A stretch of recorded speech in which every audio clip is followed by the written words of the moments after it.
Pico Velasquez, the founder and CEO of VIIRA.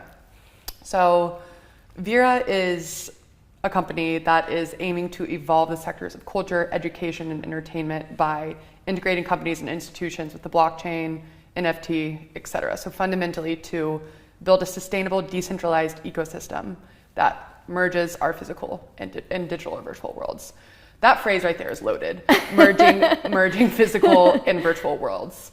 Can you tell me what that means to you, how you would define it, and then what you're trying to do with your work and through VIIRA to actually make that possible now and in the future? Yeah, absolutely. Well, thank you, Charlotte, for having me here. Of course. So I think the easiest way to start is thinking that when we think about the internet, right? Mm-hmm. The internet in itself being a digital medium, like Web 2 internet, as it is right now, is already an extension of our physical world. Yep. We socialize through the internet, but we're socializing with physical people. We sell products through the internet, but they're all physical goods, right? And in a way, what the internet has done is that it has allowed all these different segments of different industries to be able to transact and connect in a global manner that did not exist before. So now imagine that in what we're calling the metaverse, right? Yep. Which is a three-dimensional internet. Yep. Which is a little bit more immersive. Which is Web 3. We're a lot more immersive, right? Yes. Web 3, which is based on blockchain, which means it's decentralized. Yep. Then it has like all these different layers of interactivity and gamification, potentially sensors with haptic suits, right? Like it could go beyond what we can imagine right now, but in a way it's an extension of what already exists, an expansion of the knowledge that we have of the internet into that three-dimensional reality. And essentially, it's not going to be just a virtual world, just the same as the internet is not just a website. It is completely connected to our economy, to our culture, to our community, etc. And in that way, so we have the physical world, the virtual world, and then the integration of those two is what I'm seeking. Right. Yes. So it's no secret that this entire industry that you're kind of helping to pioneer is disruptive, right? We have all these disruptive tools. People still can't even really wrap their heads around it, or some people don't think that it will actually happen or, execute in a way that you just described, this merging. What would you say to those people who are doubtful of this next phase of Web3, of this merging that you're describing? Yeah. What would you say to their doubts, or how could you describe the potential that is behind all of it? Yeah. Okay. So I would answer that question first by saying that every time that there's an opportunity for change, it comes with new mediums, with new technology, with new tools. There's no way that like humanity will ever stagnate. There's always a way forward, and that way forward has to do with what is the underlying technology that is coming. That is the paving the path or paving the foundation for it. Second is like what are the things that are converging, that are already existing, that are converging into that. So we already see social media, where you see gaming, that is like really huge industry as well. We have IoT, which is more like the technology side of managing data or optimizing data. And then we even have like Zoom calls, Zoom calls and Slack, which means that in a way, the metaverse is already coming to existence, just that people are not realizing. It's like all these things are starting to come together into one single platform, and that's what we're seeing. So it doesn't matter if you think that it's going to happen or not. We're just all going to start seeing an evolution that's going to be formed by whatever is working, whatever is benefiting society, right? So is your thought that it's not if, it's when, right? Yeah. To anyone who has doubts, anyone who doesn't it's like people who at first didn't think Internet Explorer would then evolve into Web 2.0 and et cetera, right? Exactly. Yeah. And at the same time, nobody could actually predict what it could be either, right? Yep. So whatever we're coming up right now is kind of like initiation of like what exists versus where we think it can go, but the translation of that is just the initial part of what it can be, right? Yeah. Like we don't know where it's going, which I think is even more fascinating. Right. Which is why we have people like you to talk to about it. So you're considered a global thought leader and a metaverse visionary. So let's talk tools now. Let's talk ChatGPT. Let's talk DALL-E. How do you think those are going to continue? These tools are going to continue to disrupt our society, how we work, the way we work. Yep. Do you think journalists like us at Forbes are going to be out of a job one day? we want your honest thoughts on what you think, you know, because it's scaring people right now. Yeah. So I'd love to hear what you think the positive impacts, and then, you know, how will it impact, you know, our workers' economy. Yeah, I think that it's going to impact absolutely every industry. Yeah. In the same way that you could be fearful of losing your job, so could I, Yeah, right? right. It's like from no one is safe. But from maybe. artists, from coders, from absolutely everyone. But the way to think about it is that the idea is not to, like, it will take over the jobs that we have right now, but because we also need to adapt and we also need to evolve, right? And in the same way as, like, you can say, like, farmers and agriculture, right? Like, all of that took over by machinery, right? Of course. But it's all about being able to streamline these processes and be able to optimize these processes. So the question is, like, what is the actual purpose? What is the actual outcome? Right. Was the outcome to do the whole process of the farming, or is it to have the goods at the end? And if the outcome is the goods, then you're just making the timeline of that shorter. Exactly. So if the outcome is the book, or the outcome is the art piece, then you're making the process shorter. And then when you get to that process shorter, what are you going to do with your extra time? Right. How are you going to think things differently? How are you going to evolve that field to be more than what it is right now? Yeah. And I think that what's happening is that there's just the same way as the computer, right? When I started architecture, we were drawing by hand. Right, yeah. And at the beginning, it was like AutoCAD and Rhino and all these software. It was overwhelming at first to think that you would have to do everything on a computer. And then you realize that it doesn't really matter the process. What matters is the outcome. The outcome is us wanting to build this building. And now all of a sudden the whole thing can just be quicker. And then we can design things that are more complex. Right. And essentially that's what's going to happen with every industry. We're going to start creating things that are more complex, more useful, more interesting. Right. So this, like, kind of optimization mindset that you're describing, I think, is helpful, right? To remind people who are fearful, like, it's, you know, you can basically reassociate what's happening now to any previous industry as technology has evolved, right? So I think that's kind of a helpful way to frame it. And treat it as a tool, right? Exactly. Don't treat it as an endpoint, but treat it as a tool that's going to service you in whatever industry you're in to do your work better, and then for you to think more creatively on how to do things better, or more interesting. Yeah. So with that, is there a specific industry? I mean, I think it will affect all of them, but is there a specific industry that you think will be affected the most, or that will be maybe flipped on its head, or do you have any specific genre of work in mind? I think it's just going to affect everything, because it's going from text to image to code. Yep. Like, everything that we do is kind of like, it's either based on data, or it's based on words, or it's based on imagery, and now going into 3D, which is like the three-dimensional version of imagery. Which is touching almost every industry. Yeah. Exactly. So Pico, your clients span a very wide range. You have museums, Grammy award-winning artists, luxury brands, land conservation, cities, future of cities, city planning. Can you sort of go into a little bit more detail? Maybe let's start with Grammy award-winning artists and some of the work you're doing with those clients. As granular as you can get, what are you doing with them, and how is it impacting their work, and how is it going to impact the fan base and those of us who are listening to music and following along with our favorite artists? Yeah, absolutely. So think of it this way. If you go to a concert, you feel a very intimate experience with the artist, right? Sure.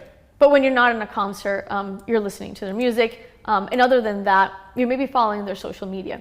But there's nothing in between. Yep. It's either super personal and you're in front of them physically, or you're on the internet scrolling like a two-dimensional thing, but there's no community around it. You can't actually interact with other fans. You don't get to see like a behind the scenes other than social media, which is very, very specific as to what it is. So what we see with Web3 is just like this middle ground where it's, like I said, interactive, it's very personalized. You get to be in these experiences that feel like you're in the world of these artists, right? What does it mean to be in the world of Dua Lipa, of Ariana Grande, of Lady Gaga? Like, all these experiences in itself, for a fan, is just connecting deeper with that artist.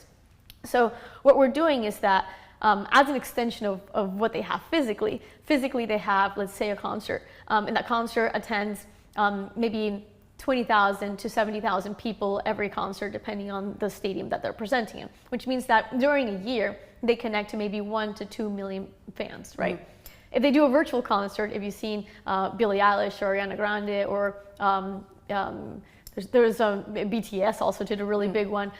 They connected with 70 to 100 million people at the same time. Right. This is like reaching 90% of their fans. Fan base, Yeah, of their fan base, which is pretty incredible. And you get to propose something that is more than just a concert. You can potentially propose a world, right? Where the fans get to be able to create with their artist or with their brand, be able to understand I guess like imagine like a museum of some of your artists and be able to dig deep into their lives, but also be able to connect with other fans and have these incredible experiences where you're possibly even co-creating with them. Right. Like, could you be able to build your Lady Gaga house or your Ariana Grande car, or like what would it be to be inside of that universe where you're not just passively watching or passively absorbing content, but you're in a way be part of the creation of that artist. And then you can extend that to everything, right? The same goes with art. And then in land conservation, I think is a very interesting one because when you're doing all these type of experiences, they're highly educational. Yep. I was part of a video game called Super Force as a creative director a couple of years ago. And one of the things that really touched me the most was that you would be building out these virtual worlds, these virtual environments with trees, right? Yeah. With trees, and then animals would appear and they'd be creating like these fantastical landscapes, etc. But just like a Sim City, right? Yep. But except that every virtual tree that you plant, we would actually be planting in real life. Yes. With an NGO partnership that we would have in different cities and worldwide, right? Brilliant. So you'd be like, this is my sequoia tree, or this is my Amazonian tree, or this comes from the reefs from Australia. Sure. But in a way, what it does is that you're starting to link what's happening virtually with what's happening physically. Yes. And so it's not just about the experience and the gamification and the social aspect of gaming, but it has this educational component and the social environmental impact component as well, which is very powerful. And just imagine all these kids, right, especially people growing up with the knowledge that as they're building these magical worlds, they're actually protecting, saving, reforesting, balancing out the carbon footprint of the world as they're doing so. Then you start like merging this, I would say that it's kind of like this imbalance or conflict that Gen Zers and even younger people have, which is that social media is the way that they communicate and they connect, but at the same time, they're very planet conscious and very environmental conscious, right? And even self-conscious as well, I would say. But then you have like these contradicting things, right? So it's like, how do we mix the contradicting into something that could actually be beneficial? Right. So that game was like one of the first things that I was like, wow, the metaverse has to be like this. Like, how is this not an opportunity for education?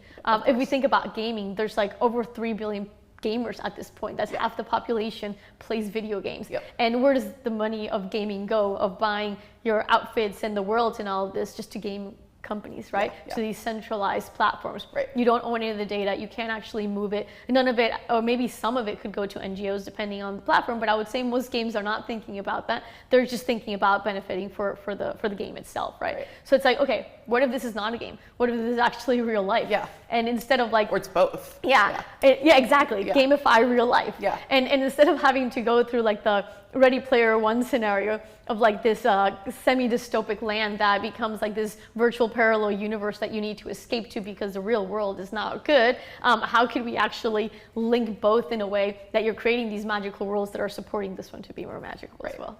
In maybe 10, 20, 30 years, if we were doing this interview, in the metaverse, what would that look like?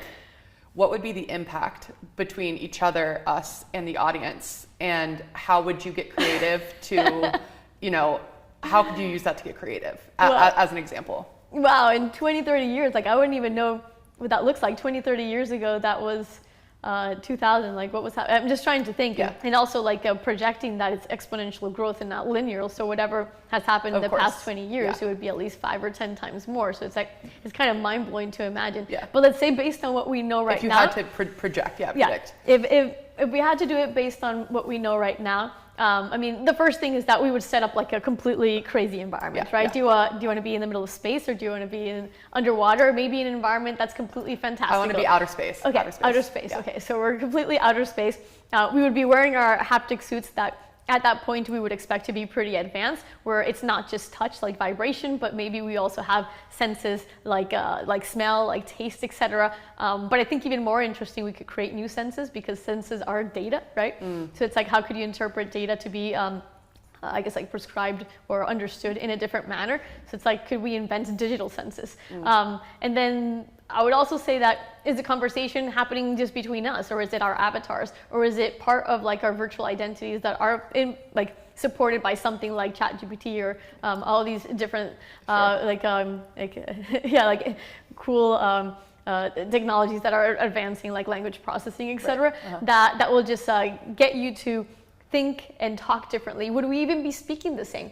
Would we speak linearly? Would we communicate in the same manner? Or would we have conversations that are part visual, part sound, part like movement, etc.? And that can all be a new form of expression that came from this space. Do you think that, I guess, how, from your point of view, how do you think it will negatively impact the way that humans interact with each other? Yeah, based on what we have right now, I would say some of the biggest impacts are mental health, security, just like data security in general, privacy security, biases, just like information biases that we get stuck in. Truth, what is reality? What information is real, what's not real? Like, look at deep fakes right now.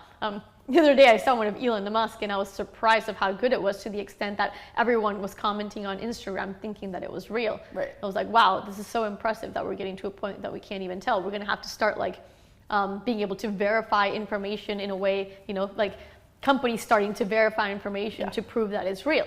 So imagine in a virtual environment where everything's already not real. So what is real or not, right? AI is doing such a great voice recognition and voice translation, etc., that I could basically be speaking with your voice entirely. And for security breaches, but also just for personality and identity breaches too.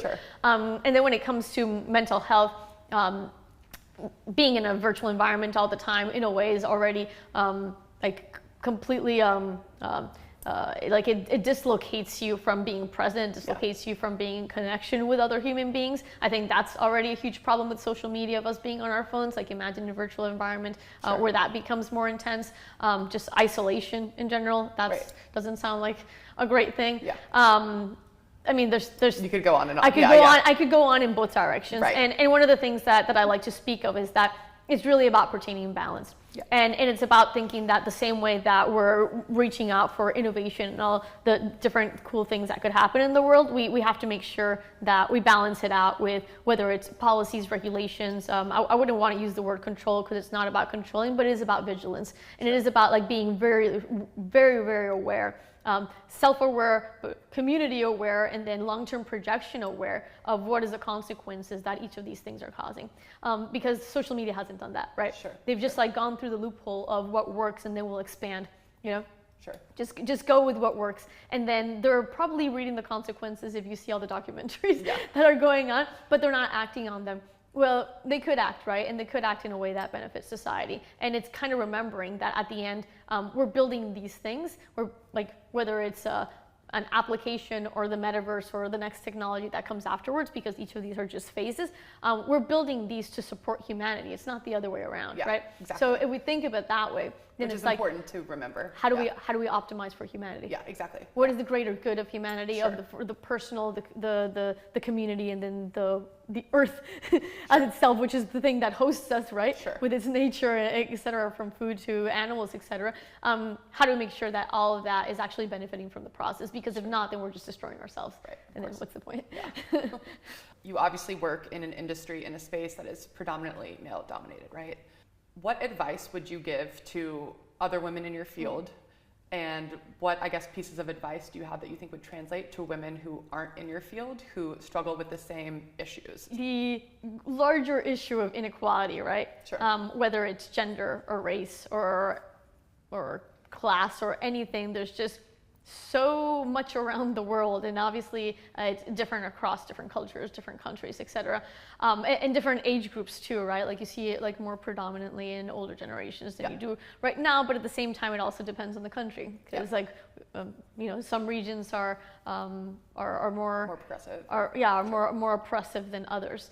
So I would say America is less oppressive than other countries I've been to, and I'm in the U.S. right now. Sure. But yeah, you feel that. You feel that, and as a Latina as well, sure. You feel like all the different situations where you're being I would say kind of pigeonholed in a way, for being identified in a certain way. But I would say that the best way around it is that just with the no-sayers or naysayers, however you say that, there's always going to be people that are going to be pro you, and there's always going to be people that are going to be against you. Sure. And you're going to find that regardless in the world. Anywhere. That's just how it is. So go with the pros, and then we'll find it in the world. We'll find it in the metaverse probably too. And then ignore the rest. But ignore them with integrity and ignore them with respect, because it's not about getting mad, but it's more like letting them know. Most of the time, people are not aware that they're being condescending, or that they're being offensive, or that they're putting you in a box for a certain situation.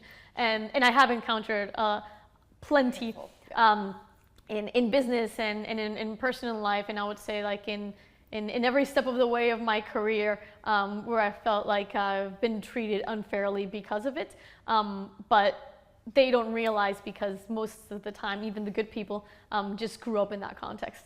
So I think big part is, when you have a situation like that, be able to respect yourself enough to say no and not not move forward, but be like, I'm really interested in this project, but I'm not interested in how this relationship is happening. Make that person aware of the situation. If they're willing to understand it and change it, then the project can actually move forward, because it's not about just like, yes, no, sure. Kill all the no's, but just open up the door to see if there's actually a possibility for a conversation and change. If not, then the problem goes deeper, and it's gonna hurt you in anyways. And I think sanity and peace and being able to live at your fullest is the most important thing. And opportunities are everywhere. You don't have to go with something that makes you uncomfortable. Always go with whoever is actually supporting you all the way, and that's what's going to take you to wherever you need to go.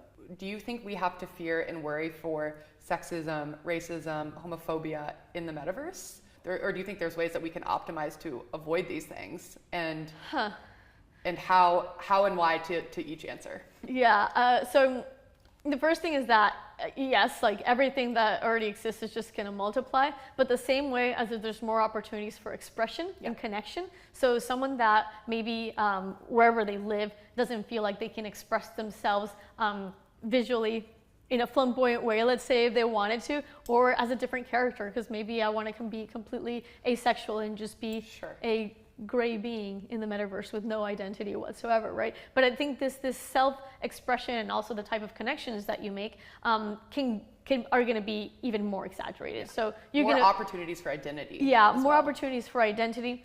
But then that means there's going to be more opportunities for criticism. There's going to be more opportunities for cyberbullying or whatever that can mean.